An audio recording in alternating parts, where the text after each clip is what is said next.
नमस्कार दोस्तों, मेरा नाम है शुभम और मैं आपका बहुत बहुत स्वागत करता हूं। तो दोस्तों, हम अपनी एम लक्ष्मीकांत की इंडियन पॉलिटी की सीरीज़ को आगे बढ़ा रहे हैं और हम थे अब चैप्टर 7 में। ठीक है दोस्तों, हमने चैप्टर 6 तक कंप्लीट कर लिया था। चैप्टर 7 का हमने पार्ट 1 भी कंप्लीट कर लिया था और हम आ गए हैं पार्ट 2 में। दोस्तों, पार्ट 1 में हमने देखा थोड़ा सा ओवरव्यू बस देख लिया था, कुछ फंडामेंटल राइट के फीचर्स थे वो देख लिए थे, हमने आर्टिकल स्टार्ट नहीं किया था। ठीक है, तो पार्ट 2 में हम आर्टिकल स्टार्ट करने जा रहे हैं। तो दोस्तों, जैसा मैंने आपको पिछले लेक्चर में बताया था कि फंडामेंटल राइट जो है वो पार्ट 3 ऑफ द कॉन्स्टिट्यूशन में रखे गए हैं। ठीक है, और कितने से कितने आर्टिकल तक, 12 से लेकर 35 तक। दोस्तों देखना, रिवीजन करते रहना। ठीक है, रिवीजन आपके लिए बहुत ज़रूरी है। देखिए दोस्तों, हमारा जो कॉन्स्टिट्यूशन का बुक है वो बहुत बड़ा है। ठीक है, अगर आप ये सोचोगे ना कि आज अगर कल एग्जाम है तो आज एक दिन पहले उस पूरे जितने भी आर्टिकल्स हैं उनको रट लेते हैं, तो दोस्तों ऐसा बिल्कुल भी नहीं होता है। पूरी 395 आर्टिकल है यार, कितनी रटोगे आप। और उससे भी अमेंडमेंट करके बहुत सारे पार्ट जोड़ दिए गए हैं। ठीक है, तो हर चीज़ को आप रट नहीं सकते, तो इसको धीरे धीरे रिवीजन करते रहोगे तो आपके माइंड में क्लियरिटी बनी रहेगी। ठीक है, तो दोस्तों इसको रिवीजन करते रहना टाइम टू टाइम। ठीक है, तो चलिए दोस्तों अब पार्ट 2 स्टार्ट करते हैं। इसमें दोस्तों हम सिर्फ देखेंगे आर्टिकल 12 और आर्टिकल 13 के बारे में। ठीक है, तो चलिए सबसे पहले हम आर्टिकल 12 देखते हैं। अब दोस्तों, व्हाट इज स्टेट, आर्टिकल 12 यही कहता है। ठीक है, देखिए होता क्या था, पहले के ज़माने में जो भी राजा होते थे वो अपने सब्जेक्ट के वेरियस राइट और लिबर्टी को रिकॉग्नाइज करते थे, जो कि अश्योरेंस की तरह होता था कि ये जो राइट्स और लिबर्टीज़ हैं उनको राजा रिस्पेक्ट करेगा ही करेगा। फिर उसके बाद क्या हुआ, धीरे धीरे ह्यूमन थिंकिंग इवॉल्व होने लगी और ये ऑब्जर्व किया गया कि कुछ ऐसे फंडामेंटल राइट्स और लिबर्टीज़ हैं जिन पे कॉम्प्रोमाइज़ हो ही नहीं सकता, मतलब जिसको स्टेट को रिस्पेक्ट करना ही पड़ेगा। दोस्तों, इसी ऑब्जर्वेशन का नतीजा था कि पहले मैग्ना कार्टा, फिर बिल ऑफ राइट्स और उसके बाद फंडामेंटल राइट आर कॉन्सोलिडेटेड। तो दोस्तों 1928 में मोतीलाल नेहरू जी ने यह ऑब्जर्व किया कि we should grant the fundamental right in such a manner कि वो किसी भी सर्कमस्टेंस में, किसी भी सिचुएशन में विड्रॉ ना किया जा सके। अब फंडामेंटल राइट जो कि ग्रांट की जाती है सिटीजन को and in some situation non citizen को भी, तो ये गारंटी होती है कि स्टेट जो है इसके अगेंस्ट काम नहीं कर सकता है, मतलब इस फंडामेंटल राइट का हनन नहीं कर सकता है। वो जितने भी फंडामेंटल राइट है उसको सिटीजन को प्रोवाइड करना ही पड़ेगा किसी भी सिचुएशन में। ठीक है, तो अगर स्टेट कुछ ऐसा करता है जिससे कि फंडामेंटल राइट वायलेट होता है तो that aggrieved person together can sue the state. तो इसी से सवाल उठता है कि व्हाट इज स्टेट, किसके खिलाफ हम उठ सकते हैं, किसके खिलाफ हम जा सकते हैं सुप्रीम कोर्ट या फिर हाई कोर्ट में। ठीक है, तो यही बताता है दोस्तों आर्टिकल 12 की व्हाट इज स्टेट। ठीक है, तो स्टेट को एक बार अच्छे से समझते हैं कि स्टेट है क्या। तो दोस्तों यहाँ देख लेते हैं हम लोग व्हाट इज स्टेट। ठीक है, तो स्टेट में 4 चीज़ इंक्लूड किए गए हैं। पहला, अगर ये आप पहले 2 को देखो तो अगर आर्टिकल 12 नहीं भी होता तो हम ये समझ सकते थे कि ये स्टेट होगा ही होगा। अब वो कौन होगा, government and parliament of India. ठीक है, ये तो पहला, और दूसरा government and legislature of state. ये दोनों स्टेट तो होगा ही होगा। जो अपना जो मेन पोर्शन है वो है ऑल अथॉरिटी, जिसमें म्यूनिसिपैलिटीज आती है, पंचायत आता है, डिस्ट्रिक्ट बोर्ड आता है। ठीक है, और उसका दोस्तों आता है ऑल अथॉरिटी, जिसमें स्टैट्यूटरी, नॉन स्टैट्यूटरी और अथॉरिटी लाइक LIC। अब इस दोनों को समझते हैं कि ये दोनों आखिर होता क्या। देखिए दोस्तों, ऑल अथॉरिटी के अंदर जो दिया गया है वो दिया गया है म्यूनिसिपैलिटीज, पंचायत और डिस्ट्रिक्ट बोर्ड के बारे में। तो ये जितने भी लोकल अथॉरिटी है ना, ये डिस्क्राइब किया गया है section 3 clause 31 general clause act में। तो इसमें क्या कहा गया कि जो भी सेल्फ गवर्निंग बॉडी है उसको स्टेट के अंदर रखना ही पड़ेगा। ठीक है, जो भी सेल्फ गवर्निंग बॉडी है, जैसे आप देख सकते हो म्यूनिसिपैलिटी, पंचायत, डिस्ट्रिक्ट बॉडी, ये कहीं ना कहीं सेल्फ गवर्निंग बॉडी है, तो ये स्टेट के अंदर फॉल करेगी ही करेगी। ठीक है, तो ये तो था अपना थर्ड जो पार्ट है वो। अब देख लेते हैं चौथा पार्ट, ये थोड़ा सा डायनेमिक पार्ट है। दोस्तों इसमें क्या होता है, जितने भी जो अदर अथॉरिटी होते हैं उसके बारे में समझते हैं उसमें क्या हुआ था। इसमें बेसिकली दोस्तों जो स्टैट्यूटरी बॉडी है, नॉन स्टैट्यूटरी बॉडी है, उनको भी स्टेट के अंदर रिकॉग्नाइज किया जाता है। ऐसा क्यों किया जाता है, ये 1-2 केस के हम का साथ समझते हैं कि इसमें 1-2 हम केस देख लेते हैं कि इसमें केस क्या हुआ था सुप्रीम कोर्ट में, तो उससे आपको और बेटर समझ में आएगा। ठीक है, तो ऑल अथॉरिटी के बारे में अगर जान लेते हैं। अब दोस्तों एक केस आया था यूनिवर्सिटी ऑफ मद्रास वर्सेस संताबाई। इस केस में क्या कहा गया, इन्होंने पूछा कि जो यूनिवर्सिटी है मद्रास यूनिवर्सिटी, जो कि बनाई गई थी मद्रास यूनिवर्सिटी एक्ट के तहत, क्या वो स्टेट होगी। तो इसमें जो सुप्रीम कोर्ट थी उन्होंने एक लॉजिक अप्लाई किया। वो लॉजिक आप भी अप्लाई कर सकते हो। एक बार लॉजिक हम देखते वो था क्या। ठीक है, जैसे मैं आपको बोलूँ बनाना, एप्पल, गुआवा और चौथा, आप ये जो फिल इन द ब्लैंक्स है इसमें क्या भरोगे। ऑब्वियस सी बात है, आप इसमें कोई फ्रूट का ही नाम भरोगे, क्योंकि ये जो 3 चीज़ है ये फ्रूट ही थे।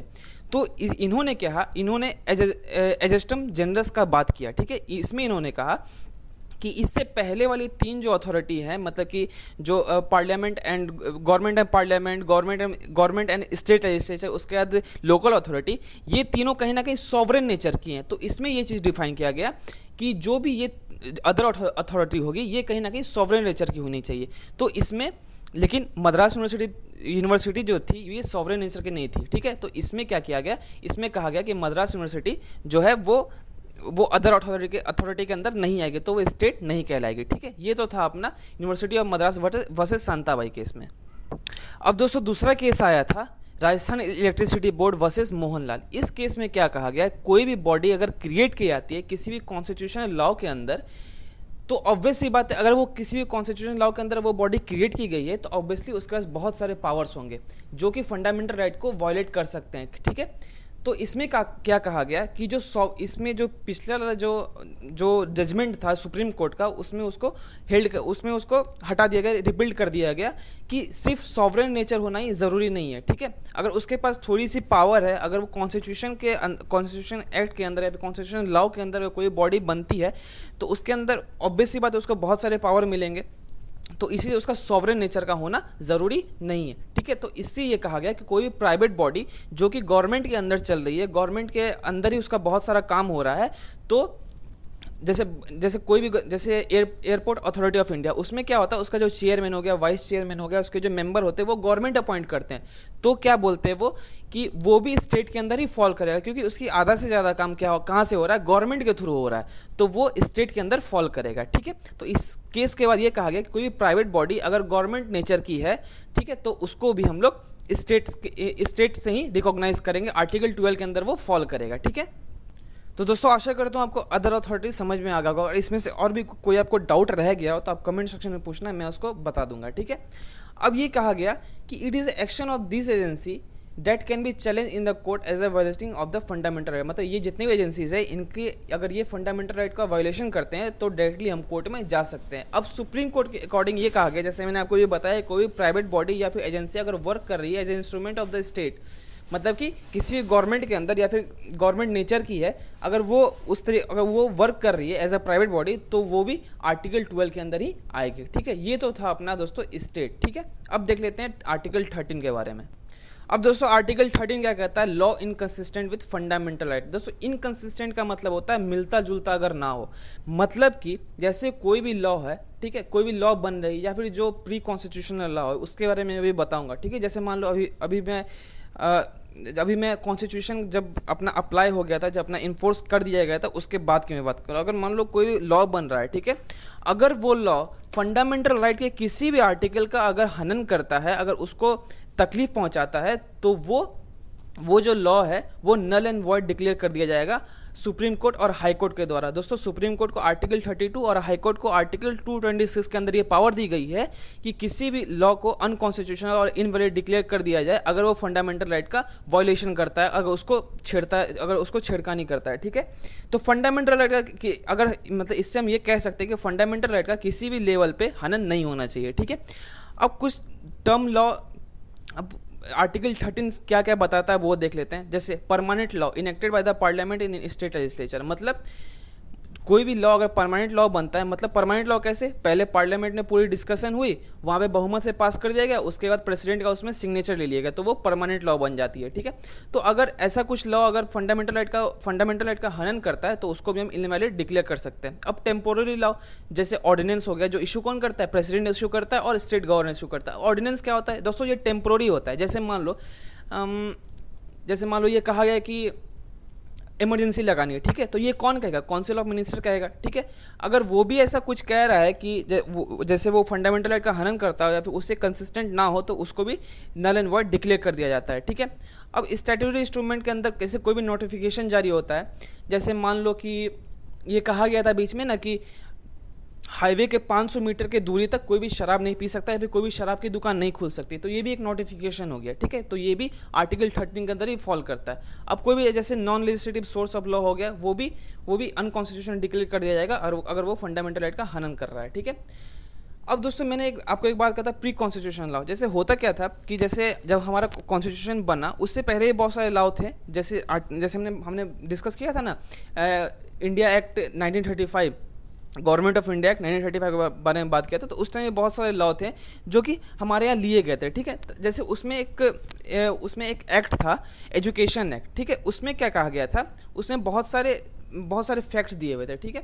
लेकिन एक फैक्ट अगर उसको हम यहाँ पे रखते हैं, ठीक है, अपने अगर उसको हम अभी के कॉन्स्टिट्यूशन में अगर रखना चाहें तो उसमें बहुत सारे चीज़ दिए हुए थे, जैसे उसका चेयरमैन कैसे अपॉइंट किया जाएगा, कौन कौन उसे पढ़ेंगे। तो दोस्तों इसमें एक उसका क्लॉज ऐसा था, वो क्या कहता था कि एक जो कुछ मतलब कि एक होता है ना, कुछ तबके के बच्चे इसमें नहीं पढ़ते, लेकिन मतलब ये कहीं ना कहीं डिस्क्रिमिनेशन की बात कर रहा था। जैसे अपना इक्वलिटी की बात करते हैं ना, वो कहीं ना कहीं डिस्क्रिमिनेट कर रहा था किसी तबके के बच्चे को। तो दोस्तों इस क्लॉज को हटा दिया गया था क्योंकि वो फंडामेंटल राइट को इनहेंस कर रहा था, ठीक है। तो ये तो था अपना आर्टिकल 13। अब देखो आर्टिकल 13 ये भी बोलता है कि जो कॉन्स्टिट्यूशनल अमेंडमेंट है वो is not allow and hence can not be challenge. मतलब कि जो कॉन्स्टिट्यूशनल अमेंडमेंट है, जो कॉन्स्टिट्यूशन में अमेंड किया जाता है, वो एक लॉ नहीं है, ठीक है। तो इसीलिए उसको चैलेंज नहीं किया सकता है। लेकिन सुप्रीम कोर्ट ने ये केशवानंद भारती केस में ये हेल्ड किया कि कॉन्स्टिट्यूशन अमेंडमेंट एक्ट जो है वो भी चैलेंज हो सकता है on the ground of violation of fundamental right. मतलब कि अगर वो जो भी अमेंडमेंट हो रहा है, ऑब्वियसली बात है दोस्तों, अगर मान लीजिए अगर उसको हम किसी भी आर्टिकल को अगर अमेंड कर रहे हैं, अगर उसमें कुछ जोड़ रहे हैं या फिर किसी चीज़ को हटा रहे हैं, तो क्या होगा, मतलब कि उसमें अगर वो फंडामेंटल राइट को वायलेट करेगा, फंडामेंटल राइट को इनहेच करेगा, तो वो क्या होगा, वो अनकॉन्स्टिट्यूशनल या फिर वॉइड डिक्लेयर कर दिया जाएगा सुप्रीम कोर्ट के द्वारा, ठीक है। तो ये कहीं ना कहीं जो बेसिक स्ट्रक्चर को फॉर्म करता है उसको हम लोग नहीं अमेंड कर सकते, ठीक है। And hence can be declared void. अगर वो ऐसा कुछ करता है, हनन करता है फंडामेंटल राइट का, तो उसको नल एंड वॉइड डिक्लेयर कर दिया जाएगा। अब दोस्तों ये जो बेसिक राइट है, ये आपको भी पता है कहाँ से उठ के आया था, केशवानंद भारती केस से उठ के आया था, हमने पहले भी डिस्कस किया है, ठीक है। लेकिन ये जो बेसिक स्ट्रक्चर है, ये भी आज तक डिफाइन नहीं है। ये कब डिफाइन होता है, केस टू केस वेरी करता है। और ये कौन वेरीफाई करता है, कौन इसको रिकॉग्नाइज करता है, ये करता है सुप्रीम कोर्ट। सुप्रीम कोर्ट ये बताता है कि कौन सा बेसिक स्ट्रक्चर होगा, ठीक है। तो ये तो था अपना आर्टिकल 13, जो law inconsistent with fundamental right. अब दोस्तों आज के लिए तो इतना ही था। जो अगला लेक्चर होगा वो अपना होगा आर्टिकल 13 और आर्टिकल 14 के बारे में, ठीक है। तो अगर आपको लेक्चर अच्छा लग रहा होगा तो लाइक, शेयर और सब्सक्राइब जरूर कीजिएगा। तो दोस्तों मैं हूं Som, seen to the next lecture. आज के लिए दैट्स ऑल, थैंक यू।